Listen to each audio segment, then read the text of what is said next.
네, 감사합니다. 우리 찬양대도 이제 6월 첫 주부터는 찬양대석에 쓰셔서 전체 찬양을 해주시면 고맙겠습니다.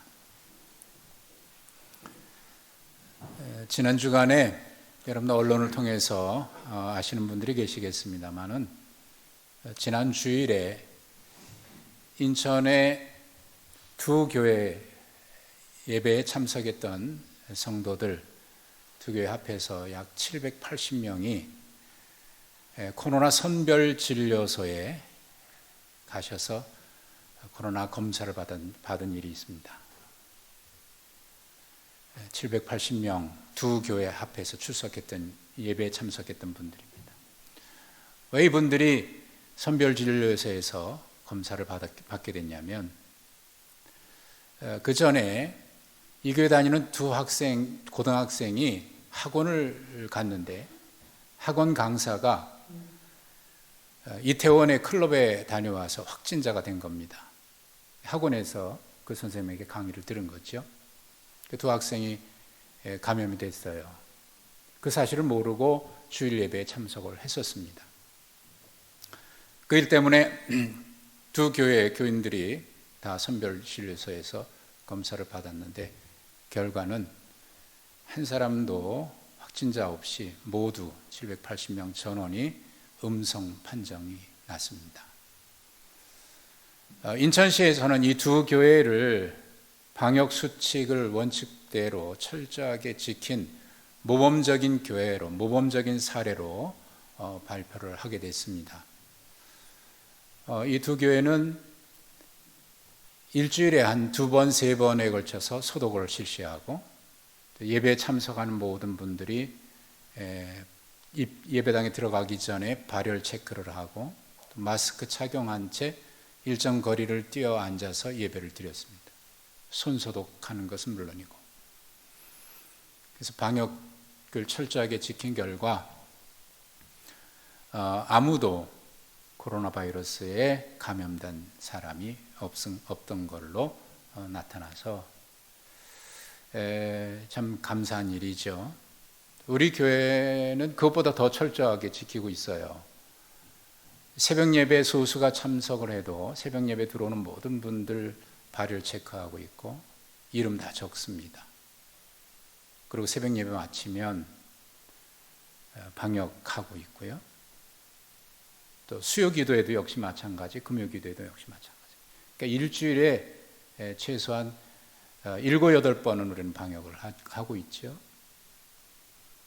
그리고 주일 예배나 모든 새벽 예배 들어오실 때 여러분 하셨습니다면 이름 적고 체온 재고 그리고 1층에 들어올 때 손 소독하죠. 엘리베이터 안에 타시면 여러분 보셨는지 모르겠습니다만 엘리베이터 안에는 24시간 방역할 수 있도록 거기에 바이러스 모든 것 죽일 수 있는 살균제가 인체 해롭지 않은 것을 거기에 설치를 해두었습니다. 물론 손소독제도 2개씩 해놓았고 예배당 입구에서 또 손소독하고 여기 다 마스크 착용하고 예배하고 있고 일정 거리 뛰어서 예배하고 있고 교회만큼 이 코로나 바이러스 방역을 위해서 철저하게 지키는 그런 곳이 없습니다. 그렇게 안전한 곳이 없고 지금처럼 우리가 이렇게 개인 위생은 여러분들이 철저하게 하실 거라고 생각을 하고 공동체가 함께 이렇게 힘을 모아서 하게 되면 큰 어려움 없이 이 일도 잘 지낼 수 있으리라고 분명히 믿습니다. 문제는 이런 방역도 방역이지만은 3개월 이상 우리가 가정에서 온라인 예배를 하다 보니까 우리가 편안해졌어요. 그리고 나태해졌어요. 그렇게 영적으로 게을러져서 우리의 신앙이 게을러지는 것이 우리가 우려하고 있는 바입니다. 예배당만큼 철저하게 방역수칙 지키는 것이 없고 완전한 것이 없는데 그런데도 사회에서는 또는 직장에서는 그런다 그래요. 교회 가면 큰일 난다고. 교회 가면 바이러스가 있는 것처럼 그렇게 인식을 하고 있는 사람들이 있는 모양입니다. 여러분, 우리의 신앙이 물론 계속 예배하고 있고 이 자리에 계신 분들은 예배에 열심입니다만은 우리 예배가 다시 회복이 돼야 합니다. 모이는 예배 그 자체, 모여 있는 것 자체가 중요한 것이 아니라 하나님 앞에 우리의 영적인 태도와 자세와 이런 것들이 다 합해진 예배가 다시 회복이 돼야 합니다. 그래서 5월 31일을 말씀드린 대로 예배 회복의 주일로 지키려고 하는 것입니다. 오늘 본문을 우리가 교독하면서 읽으셨는데 읽으시는 중에 참 놀라운 말씀이 있습니다. 엄청난 말씀이에요. 2절에 보면은 여호와께서 그들의 기업이 되신다는 말씀이 있습니다. 이거 정말 엄청난 말씀이죠. 하나님께서 우리의 기업이 되신다니 얼마나 놀라운 일인가요? 물론 이 말씀은 레위인과 제사장들에게 주신 말씀인데 그들이 가나안 땅에 들어갈 때에 모든 지파는 각 지파별로 땅을 배분했습니다. 그래서 모두가 땅을 기업으로 물려받게 했습니다. 그런데 레위인과 제사장들에게는 땅을 주지 않았습니다. 그 이유를 성경은 뭐라고 말씀하고 있냐면 하나님께서 그들의 기업이 되시기 때문이다 라고 말씀을 했습니다. 예수 그리스도 안에서 우리는 이미 왕 같은 제사장과 같은 존재로 우리가 다 하나님 앞에 예배할 수 있는 그런 축복을 받았어요. 그러니 이 말씀은 제사장과 레위인들에게 주신 말씀이 아니라 오늘의 영적으로 제사장과 같은 레위인과 같은 모든 그리스도인들에게 주시는 축복의 말씀입니다.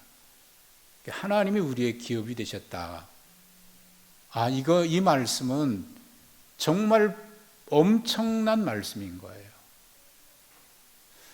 여기 계신 분들도 아마 그런 고백을 하셨으리라고 생각하는데 어디 밖에 가든지 또는 아름다운 꽃을 보든지 산에 가든지 가면 그 아름다운 꽃을 보고 자연 환경을 보면서 감탄을 합니다. 그리고 이런 얘기를 합니다. 그 웅장한 산의 모습을 보면서 자연은 위대하다 그런 얘기를 합니다. 몇 년 전 뉴욕 노예를 방문할 일이 있어서 미국 뉴욕을 방문했을 때에 뉴욕 노예의 안내로 캐나다와 국경을 마주하고 있는 곳에 위치하고 있는 나이아가라 폭포를 볼 수 있었습니다. 사진으로만 봤던 것, 또 TV를 통해서만 봤던 것을 눈앞에, 바로 코앞에서 생생한 것을 본 거예요. 정말 엄청나더라고요. 사람들이 얼마나 많은지. 그래서 조용한 시간에 좀 보고 싶어서 거기서 하룻밤 묵고 그 다음날 새벽 일찍이 아무도 없을 때 그 폭포를 갔습니다. 조용한 시간에 그 폭포에서 떨어지는 물소리가 얼마나 웅장하든지. 요한계시록 14장에 보면 14만 4천 명의 찬양 소리를 이렇게 묘사를 했습니다. 그 소리가 마치 검은 고 타는 소리와 같다. 그러나 동시에 많은 물소리와도 같다. 그 소리가 어떤 것인지 그 앞에서 경험을 했습니다. 태양이 떠오르면서 폭포에서 일어나는 물 한 개에 비치니까 그 사이에 무지개가 피어나는데 그 장면이 굉장했습니다. 말 그대로 엄청났습니다. 위대하다라는 말이 무슨 말인지 실감이 났어요. 그런데 생각해 보면 그것이 위대한 게 아니라 그것을 창조하신 하나님이 위대하신 거 아닙니까? 창조하신 하나님. 우리가 자연을 보면서, 폭포를 보면서, 꽃을 보면서 또 비행기를 탈 때마다 느끼는 거 있습니다. 그 쇳덩어리가 말이죠. 그 많은 사람들을 몇백 명씩 싣고 그 무게가 하늘을 날고 있다. 이게 정말 엄청난 일인 거예요. 야, 굉장하다. 그 굉장한 것을 보면서 우리는 감탄하는데 이 모든 것을 창조하시고 또 빈틈없이 돌아갈 수 있도록 운행하시는 하나님의 위대하심에 대해서는 우리가 잊어버리고 살아가고 있는 거예요. 그 위대하신 하나님 말이죠. 그 위대하신 하나님이 우리의 기업이 되어 주신다. 여러분, 이 말은 그냥 성경 구절에 있는 거구나 이렇게 받을 수 있는 얘기가 아니지 않습니까? 그 말을 듣고도 그러려니 하고 있다면 우리의 영혼이 심각한 마비 증세가 있는 거 아닙니까? 이 엄청난 축복인 거예요. 우리가 하나님이 우리의 기업이 되어 주셨다. 이거는 감당할 수 없는 거고, 우리가 그 하나님의 자녀라고 하는 것이 이게 엄청난 축복인 겁니다. 시편 33편 12절에서 이 사실을 깨달은 한 성도가 이렇게 고백을 했습니다. 여호와를 자기의 하나님으로 삼은 나라, 곧 하나님의 기업으로 선택된 백성은 복이 있도다. 복이 있다. 근데 여기서 중요한 말씀이 있죠. 하나님을 자기 하나님으로 삼은 백성이라고 하는 거예요. 이게 중요한 겁니다. 하나님을 자기 하나님으로 삼은 백성이 이런 고백을 할 수 있는 거지, 그렇지 않은 백성들이 하나님이 창조하신 이 위대하신 것에 대해서 정말 하나님이 위대하십니다라고 고백할 수 있겠어요? 그러니 하나님을 자기 하나님으로 삼은 백성이 고백할 수 있는 거예요. 그러니 거기서 중요한 것은 하나님을 자기 하나님으로 삼은 백성, 곧 하나님의 기업으로 선택된 백성들이, 이게 중요한 겁니다. 이게 믿음인 겁니다. 늘 말씀드립니다만, 믿음이라고 하는 것은 우리의 관념이나 신념이나 그런 것이 아니고 하나님과 우리와의 관계에 대한 표현입니다. 하나님이 나에게 어떤 분이냐? 하나님께서 독생자 예수 그리스도를 땅에 보내셔서 십자가에 못 박혀 죽게 하셨어요. 그 이유가 무엇이죠? 하나님과 우리 사이의 관계를 회복시켜 주시기 위한 겁니다. 예수님이 십자가에 못 박히실 때에 성전 휘장, 예루살렘 성전에 가로막혀 있던 휘장이 둘로 완전히 갈라져서 그게 벌어졌습니다. 두 동강이 났습니다. 히브리서 기자는 그것을 이렇게 얘기합니다. 하나님과 우리 사이에 막힌 담이 열렸다고요. 그래서 우리가 하나님 앞에 나아갈 수 있는 그런 은혜를 입었지 않습니까? 하나님과 원수되었던 우리가 이제 하나님과 화목하게 된 거예요. 그리스도 안에서 우리는 이제 하나님 앞에 나아갈 수 있는 왕같은 제사장과 같은 그런 은혜를 입은 것입니다. 이게 구원의 은혜입니다. 로마서 5장 1절에서 바울 사도는 이런 것을 분명하게 말씀을 했어요. 그러므로 우리가 믿음으로 의롭다 하심을 받았으니, 우리가 하나님 안에서 의롭다함을 인정받았다는 거예요. 그 얘기는 하나님이 우리를 인정해 주셨다, 그런 의미입니다. 우리가 흠없고 죄 없는 완벽한 인간이라는 얘기가 아니고 하나님께서 우리를 용납하시고 받아주셨다, 그 말입니다. 그러면 거기서 끝나지 아니하고 그 다음에 뭐라고 말씀했습니까? 우리 주 예수 그리스도로 더불어 말미암아 하나님과 화평을 누리는 관계까지 가는 거예요. 그래서 5장 8절에 계속 반복해서 말씀하는 것은 우리가 원수 되었을 때에 그의 아들의 죽으심으로 말미암아 우리가 구원을 받았다, 그의 살아나심으로 말미암아 구원을 받았다. 그러므로 그뿐 아니라 이제는 하나님과 화목하게 되었으니 그리스도 예수로 말미암아 하나님 안에서 또한 즐거워하느니라. 이게 구원받은 삶입니다. 그렇게 해서 우리가 하나님의 자녀가 된 거예요.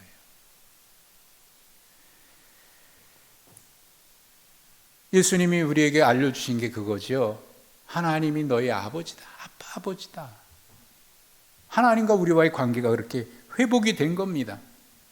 창조주 하나님과 피조물인 우리가 이제는 하나님을 아버지라, 우리는 그분의 자녀라, 이런 관계가 된 것입니다. 그리고 우리 아버지신 하나님은 항상 우리를 인도하시지요. 자녀인 우리를 항상 인도하셔요. 그 관계를 또 성경엔 뭐라고 표현하고 있냐면 여호와는 나의 목자이고 우리는 그분의 양이라. 목자가 양을 인도함 같이 우리를 인도하시는 거예요. 그분과 우리와의 아주 친밀한 관계를 또 뭐라고 표현했냐면 주님은 우리의 신랑이고 우리는 그분의 신부다. 이게 하나님과 우리와의 관계입니다. 구원받은 하나님의 백성과 하나님의 관계. 이걸 회복시켜 주시기 위해서 예수님이 이 땅에 오셨고 그 사실을 우리에게 알려주신 거예요. 이 관계 속에서 살아가는 것이 믿음이고 신앙생활인 겁니다. 그러니 하나님을 믿는다고 하는 것은 기독교라고 하는 종교를 하나 갖는 게 아닙니다.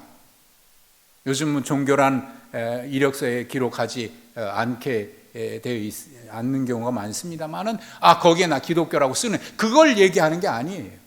기독교라고 하는 종교를 갖는 게 아니라 하나님을 만나는 것이고 하나님과 함께 살아가는 것입니다. 그리고 우리의 관계는, 우리의 정체성은 하나님과의 그 관계 속에서 결정이 돼요. 하나님이 나의 아버지고, 그러면 나는 누굽니까?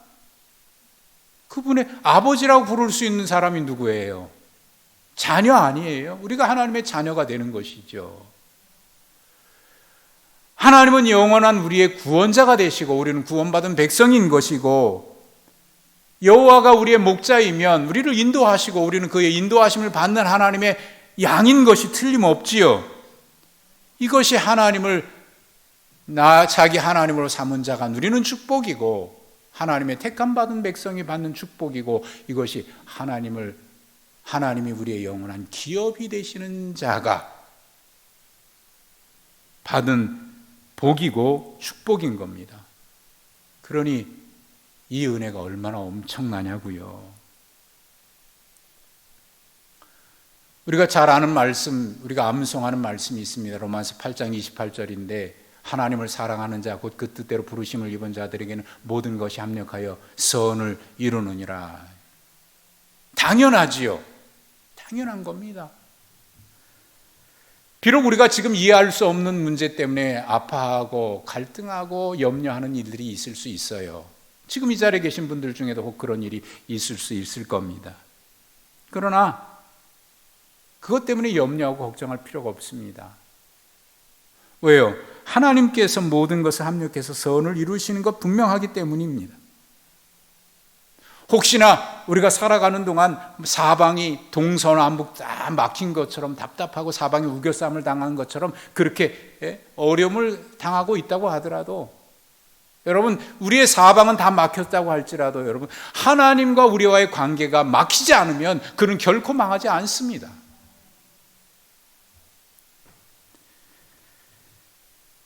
바울 사도가 그래서 그렇게 고백을 한 겁니다. 로마서 8장 31절, 그런즉 이 일에 대해서 우리가 무슨 말하리요?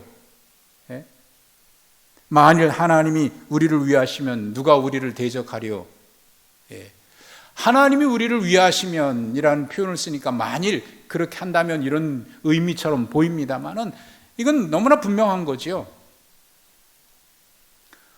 하나님이 우리를 왜 지키지 않고 인도하시지 않겠어요? 우리가 하나님을 나의 하나님으로 삼고 내가 그분의 자녀인데 왜 인도하지 않겠어요? 그 너무나 당연한 거 아닙니까? 하나님이 우리를 사랑하시는데 그 관계가 분명하다면 왜 하나님이 나를 사랑하실까 안 사랑하실까? 그거 왜 의심하겠습니까? 내가 그분의 자녀라고 하는 것이 분명하다면, 그 관계가 분명하다면 그 왜 걱정하고 의심하겠습니까? 여러분, 의심한다고 하는 것은요, 관계가 이미 틀어져 있다는 거예요.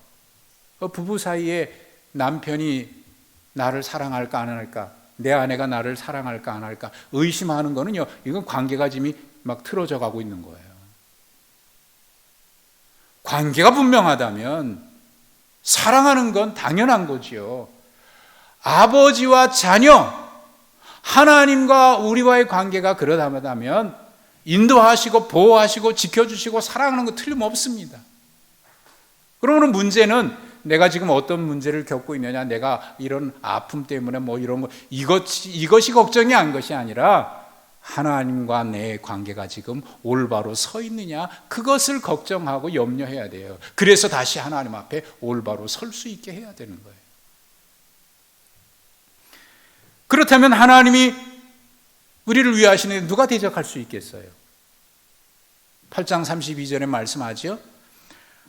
하나님은 자기 아들을 아끼지 아니하고 우리를 위해서 주셨는데 그 아들과 함께 모든 것을 우리에게 주시지 아니하겠느냐. 당연한 이야기를 지금 하고 있는 겁니다.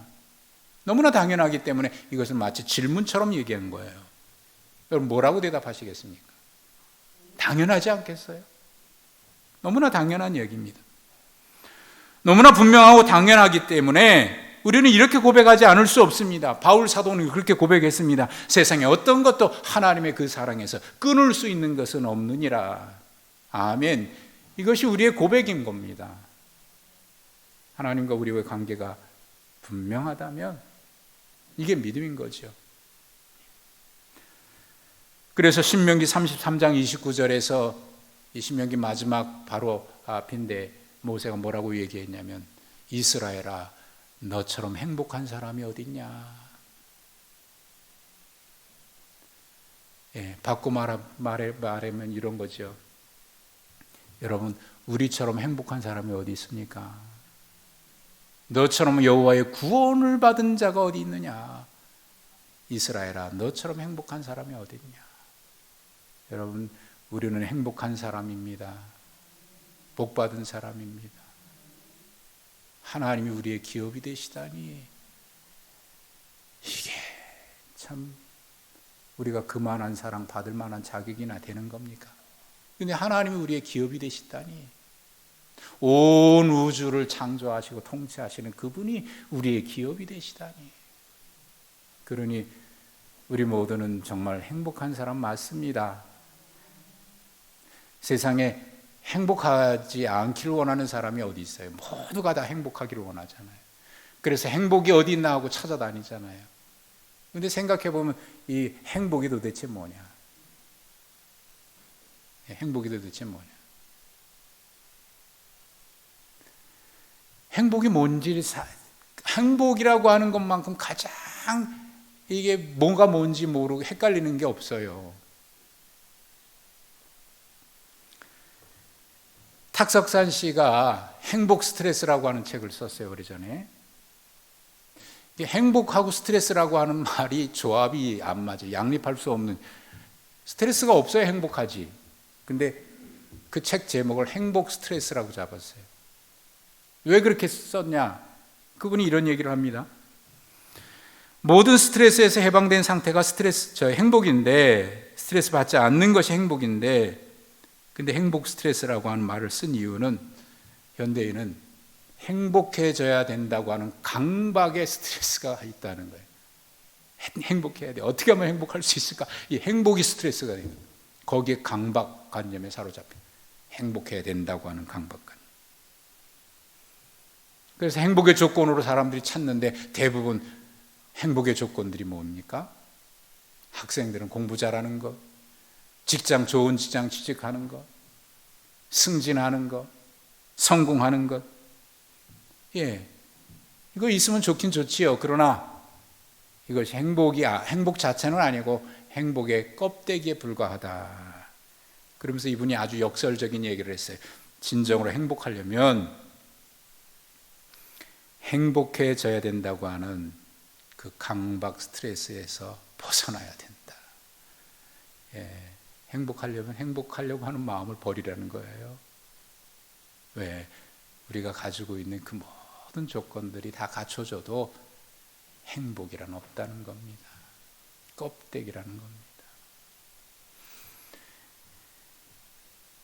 인간은 어떤 존재인가 그거부터 우리는 알아야 합니다. 말씀드린 대로 인간은 하나님 앞에서 자기 정체성이 분명해져요. 인간은 영적인 존재 아닙니까? 영적인 존재인 인간 안에는요, 세상의 모든 것을 다 가졌다고 하더라도 결코 채워질 수 없는 공간이 있습니다. 그 공간은 모든 것을 다 가졌다고 해도 결코 만족이 없는 거예요. 왜 그럴까요? 그 공간은 오직 하나님으로만 채워질 수 있는 공간이기 때문에 이게 영적인 존재고, 파스칼이 얘기한 게 그겁니다. 인간 안에는 커다란 구멍이 있는데 그거는 오직 하나님으로만 채워질 수 있는 공간이다. 이게 영적인 존재인 인간입니다. 어거스틴도 만족을 위해서, 성공을 위해서 뭔가 찾으려고 끊임없이 방황했습니다.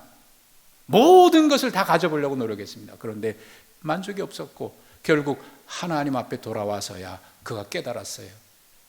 그의 참회록에 보면 그런 고백을 합니다.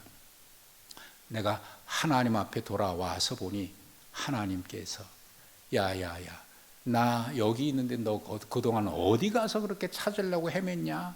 내가 오랫동안 너를 기다리고 있었다. 그제서야 비로소 그는 참된 행복과 만족과 기쁨을 누릴 수 있었다는 겁니다. 이게 바로 영적인 존재인 인간입니다. 그런데 하나님을 자기 기업으로 삼지 않으니까, 하나님이 자기 기업이 된 것을 모르니까 인간은 끊임없이 헛된 것을 추구하지 않습니까? 읽으셨던 말씀 9절 이하에 보면 이스라엘 백성들을 향해서 하나님 뭐라고 말씀하시냐면, 내가 준 땅에 들어가거든 그 민족들이 가증한 행위를 본받지 말라고 얘기하면서, 그 민족들은 아들이나 딸을 불 가운데로 보낸다. 이게 무슨 얘기냐면, 그 당시에 몰록신 우상에게 아들과 딸을, 자녀들을 불태워서 제물로 바쳤던 일들이 있었던 겁니다. 우상 이방의 모습이에요. 지금 이렇게 하는 사람은 이렇게 하는 일은 없으리라고 생각합니다. 그러나 우리는 알게 모르게 뭔가 자꾸 매여요. 그 뒤에 있는 말씀 보면 11절에 진언자라고 하는, 이 진언이라고 하는 말은 뭐냐면 주술이나 주문 같은 거를 말하는 겁니다. 자꾸 뭐 주문 같은 거 해가지고 사람들이 그거 들으면요 거기에 매여요. 또 거기에 신접자나 초혼자, 박수 얘기 나옵니다만, 이게 뭐냐면 죽은 자의 영혼을 불러가지고 말이죠, 당신의 어머니가 돌아가셨는데 지금 떠돌고 있는데 그 영혼이 지금 나에게 왔다, 당신의 아버지 영혼이 내 안에 왔다, 그러면서 갑자기 말이 바꿔가지고 당신의 아버지가 내 속에 영혼으로 왔다 그러면서 뭔가 막 얘기를 해요. 당신의 아버지 귀신이 내 속에 왔다 그러면서 무당하는 일들, 이런 것들을 얘기하는 겁니다. 어리석은 일이죠. 어리석은 일이에요. 그런데 이상하게 사람들은 그 어리석은 일에 왜 매이는지 몰라요. 붙잡히는지 몰라요. 왜? 우리가 어떤 존재인 하나님을 자기 기업으로 삼은 확신이 없으니까. 뭔가 끊임없이 어리석은 일이에요. 인간이 얼마나 어리석으냐면요, 지난 주간에 미국 LA의 한 교도소에서 이런 일이 있었대요. 보신 분 계십니다만은, 이분들이 감옥에 오랫동안 갇혀 있으니까 나가고 싶은 게 당연하겠죠. 그럼 나가려면 어떻게 해야 돼요? 형기를 다 마치고 모범수가 되든지 그러면은 감형을 받아서 나올 수 있을 텐데, 이분들이 무슨 생각을 했냐면, 야, 코로나에 확진되면 나갈 수 있대. 그래가지고 그 사람들이 모여가지고 하는 일이, 병에다가 뜨거운 물을 담아가지고 한 병에 있는 물 나 마시고 너 마시고 이렇게 돌려가면서 마셨대요. 그 왜 하필 뜨거운 물 했냐 그랬더니, 뜨거운 물 마시면 체온이 올라갈 줄 알고 그랬대요. 그리고 내가 마스크 끼고 여기다 콜록콜록 기침한 다음에, 야 너도 껴라 돌려가면서 마스크 하나 가지고 돌아가면서 꼈대요. 그래가지고 19명이 코로나 확진됐대요. 어떻게 됐을까요? 풀려났을까요? 풀려나긴 못 풀려나요. 형이 어쩌면 더 가중될지도 모른다는 거예요. 더 늘어날지도 모른다. 참, 왜 이렇게 어리석어요? 그 남 얘기 같지요. 근데 여러분, 우리가 하나님의 자녀고 하나님이 나의 아버지라고 하는 이 분명한 확신이 없게 되면요, 인간은 헛된 것에 자꾸 마음이 빼앗기는 겁니다. 어리석은 거예요. 하나님이 기업이 되는 사람, 하나님이 나의 하나님이 되시고, 하나님이 나의 보호자가 되시고, 하나님이 나의 인도자가 되신 것이 분명하다면 그런 일에 빠지지 않습니다. 예레미야 17장 7절 8절에서는 여호와를 의지하고 여호와를 신뢰하는 사람에 대한 복을 이렇게 표현했습니다. 그 사람은 마치 물가에 심어진 나무와 같아서 그 뿌리를 강변에 뻗치고 가물어도 뜨거워도 잎이 메마르지 않고 결실이 그치지 아니하는 자 같으니라. 하나님을 사랑하는 자, 하나님의 부르심을 입은 자들이 누리는 축복입니다. 모든 것이 합력해서 선을 이루는 복이 있습니다. 오늘 말씀은 레위인과 제사장들에게 주시는 말씀이지만 그리스도 예수 안에서 왕같은 제사장 된 우리 모두에게 주시는 말씀입니다. 그렇다면 왕같은 제사장 된 우리가 해야 될 일이 있습니다. 13절에는 이렇게 요구하십니다. 너는 내 하나님 여호와 앞에서 완전하라. 이 완전하라는 얘기는 완벽해지라는 얘기가 아니고 하나님 앞에 서 있으라, 그런 얘기입니다.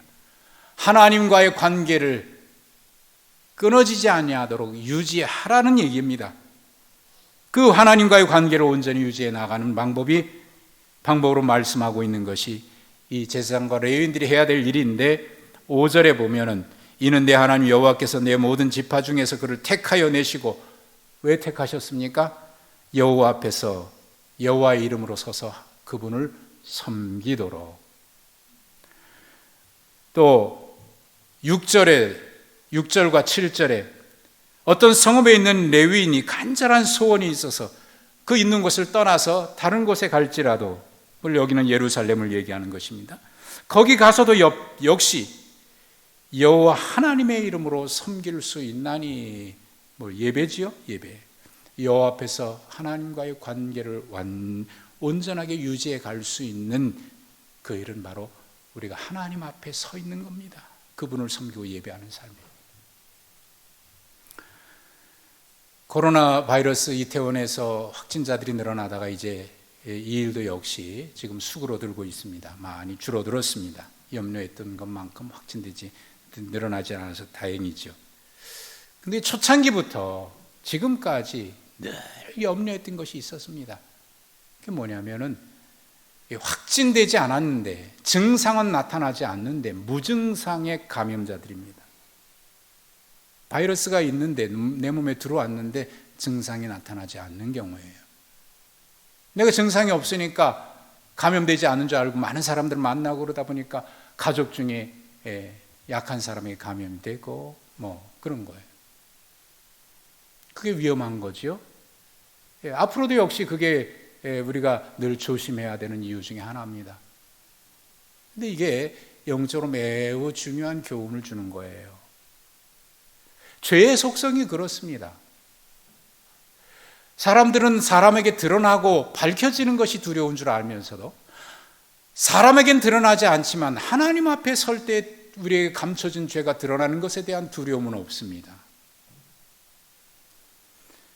오히려 그것을 숨기면 그게 단 줄 알고, 그래서 요한복음 3장 20절에서 예수님 이런 말씀하셨죠. 악을 행하는 자마다 빛을 미워하여 빛으로 오지 아니하나니 이는 그 행위가 드러날까 함이라. 세상에 드러나지 않는다고 해서 내 죄 병이 없는 줄 알았는데 있는 게 위험한 거죠. 마찬가지로 이럽니다. 겉으로 드러나지 않아도 중심을 보시는 하나님 앞에는 우리가 언제나 죄인인 것을 인식하며 살아야 돼요. 미국 윌로크릭 교회의 빌 하이벌스 목사님이 쓴 책 가운데 아무도 없을 때 당신은 누굽니까? 라고 하는 책이 있어요. 인간이 인격이라고 하는 것은 우리가 무엇을 했는가가 아니라 우리가 어떤 사람인가 하는 것인데, 아무도 없을 때 우리가 하는 행동, 그것이 나 혼자 있을 때 하는 그 행동이 그 사람의 인격을 반영한 거다. 여러분, 사람은 보지 않아도 하나님은 우리를 보고 계신다고 하는 것, 우리가 그 인식 속에 언제나 하나님 앞에 서 있어야만 합니다. 그것이 하나님 앞에 완전한 모습이에요. 언제나 하나님이 계시고, 예배 중에만 아니라 예배 끝나고 살면서도 역시 이 세대를 살아가는 것이 아니라 하나님의 백성으로, 하나님을 나의 영원한 기업으로 삼은 자로서 살아가는 것, 이 선택된 하나님의 백성.